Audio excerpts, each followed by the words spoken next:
Hey guys, what is up? It's me, Berlin. I am very sorry, first of all, for the glare from the Christmas tree lights that you can probably see. But I've migrated downstairs to just sit and film this little video because Trisha Paytas and Ethan Klein are back with the Frenemies podcast again. After Trisha, of course, stormed out last week, you know, after my video earlier today, where they had just put the podcast out. And I'm like, I have thoughts and opinions on this, because if you remember about 2 months ago, Trisha Paytas was trolling the shit out of the DID community.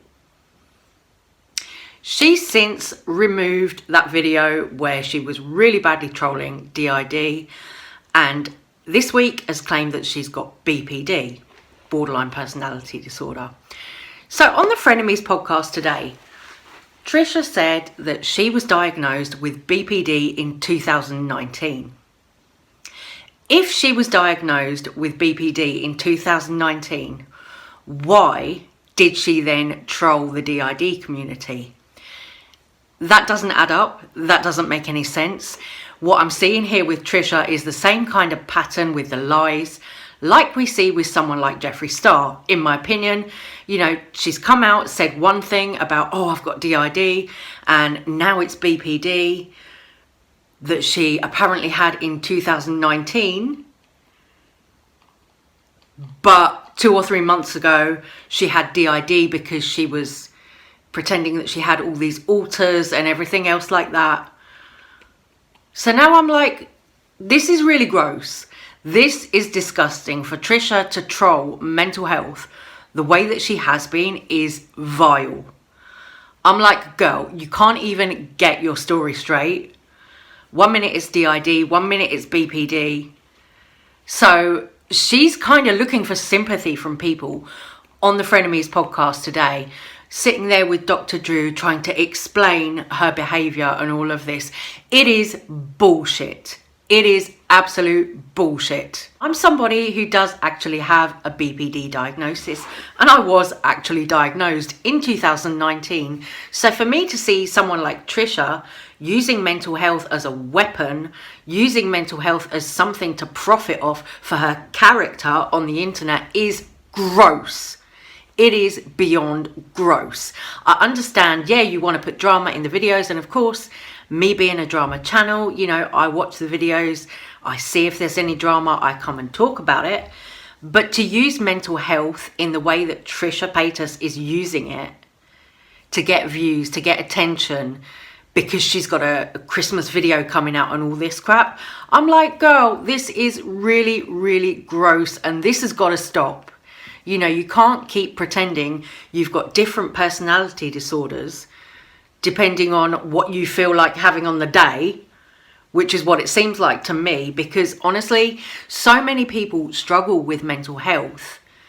And for Trisha, with all her, you know, millions that she's made from OnlyFans, for her to not, you know, get help and not get sorted out as an adult as well, this is gross.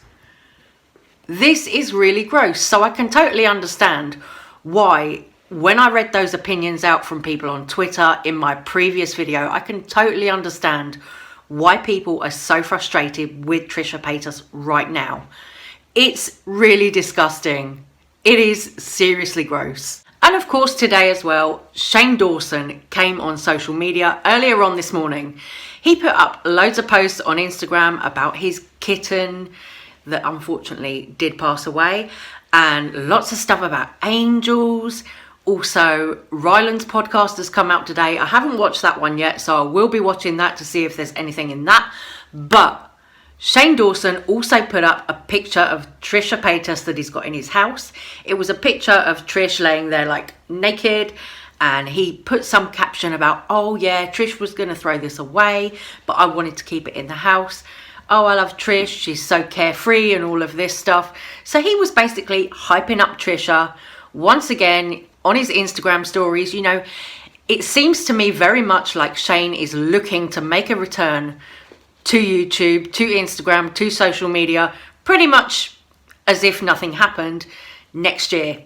That's my prediction for Shane Dawson. I think he will come back next year. After Christmas, he'll be back. Earlier on today, Shane Dawson posted a picture on his Instagram stories of Mario the kitten, who of course they sadly lost. But he put this caption with it, thanking Moses, who is of course Trisha's boyfriend, Ethan Klein's brother, thanking them for bringing the kitten into their lives.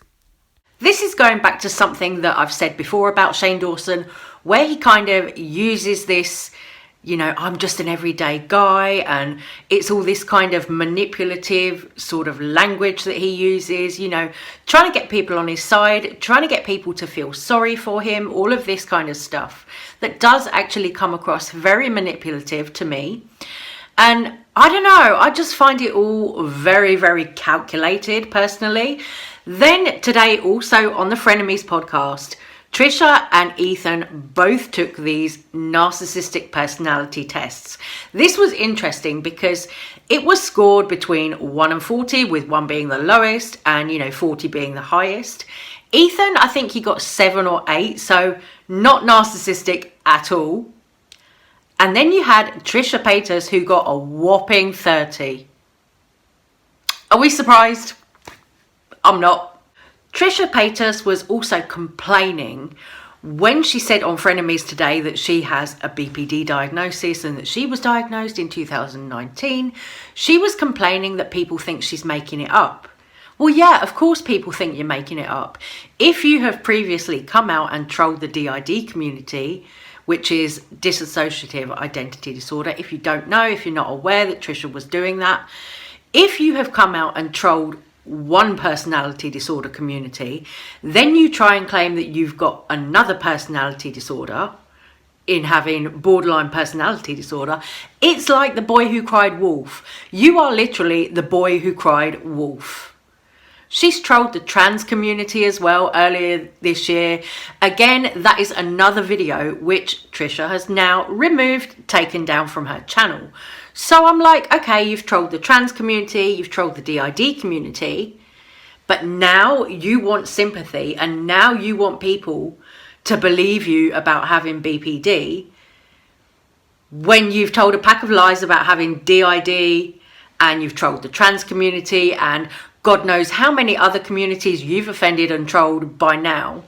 You can't expect people to believe you when you're trying to be real and you come out and say, oh yeah, but I have got BPD, when you are guilty of trolling past mental health disorders, you know, and various other communities, cultures. You can't complain that nobody believes you. If you've lied about all of these things before, if you've trolled everyone, you are literally the boy who cried wolf, Trisha. It is really, really true what they say. Birds of a feather most definitely do flock together, because you've got Jeffree Star, who's also done very, very similar behaviour to this. Shane Dawson and his shitty behaviour. Like Trisha Paytas, you know, they're all friends. They're all from the MySpace era, as am I. But, you know, they're all friends from the MySpace era who all do this lying. Jeffree Star is notorious for it. He does a lot of it. He lies, then he forgets what he said, can't remember his own lies, and it's like, what the fuck? There's no truth in anything that comes out of their mouths. Trisha Paytas, Jeffree Star, they're all fake as fuck. Fake as fuck. And it's been exposed this year, you know. We've seen it for what it is this year. But also, Jeffree Star also just posted today a little IGTV video. Oh yeah, you know, he's still not coming back on YouTube because I think he's still afraid of backlash. Still not back on YouTube, but he posted up this little IGTV video of him having a big Louis Vuitton pool table brought to his house. Hey, that's just what we all need in a pandemic, when everyone's lost their incomes because they've lost their jobs. People can't afford to pay for Christmas or anything like that. And here comes Jeffree Star yet again. Oh, let me throw my massive wealth in everyone's face with a silly fucking Louis Vuitton pool table. It's insane. It is insane. You know, you go in the comments there on Jeffree Star's post about this IGTV. Nobody even knew it was an IGTV. A lot of people were expecting a YouTube video, and you can see people saying, oh, I can't find it. Where's the video? All of this. Jeffree Star did actually respond to someone and say, oh, it's an IGTV, love, with a kiss emoji. It's not the same as like a 15 or 20 minute YouTube video. It was literally just a little shitty video that was about 8 minutes long. And that was it. But today in Shade, I'm going to leave this video on a bit of a happier note, because Nikki Tutorials came out today on her Instagram stories. She said, oh, wow, look, I've got this thing from YouTube, this present, and it was this chest, this like wooden chest, beautiful. And she opened it up, and inside there was a plaque from YouTube for her for having the #2 most trending video of 2020 in the Netherlands, which is amazing. And it was for her coming out video that she did back in January. So Nikki Tutorials has got yet another award. Nikki Tutorials has had a few awards recently. James Charles has had awards recently. Jeffree Star, no awards. None for Jeffree Star. Nil point for Jeffree Star this year. But Nikki Tutorials put this up, and I thought, wow, this is so nice for her, because she was really nervous about making that coming out video. You know, she didn't know what the reception was going to be like or anything like that, but it was received so well overall. You know, of course, there's always going to be a few shitty people leaving negative comments when someone comes out as transgender. But the reception for Nikki Tutorials, I have to say, was so overwhelmingly positive. And I'm so happy for Nikki, because she really deserves this. You know, if you look at the poll that she put up, I'll try and pop it in here. The poll that she put up earlier today that showed the results of where this video was trending in the world. She's got like 2nd, 4th, another 4th. I'll put it in here so you can see, but that video did so well for Nikki. It is amazing.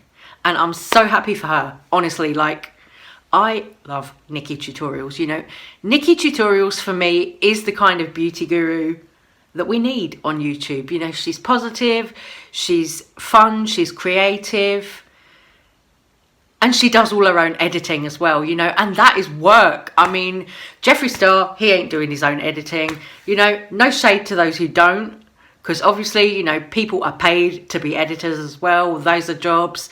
But Nikki is putting in the fucking work. She has put in the work this year. You can't say that she hasn't. When you look at what Jeffree Star's put out this year, all he's done is put out product drops and a crappy old apology video that was a complete non-apology, where he then used the death of a black woman to promote his upcoming products.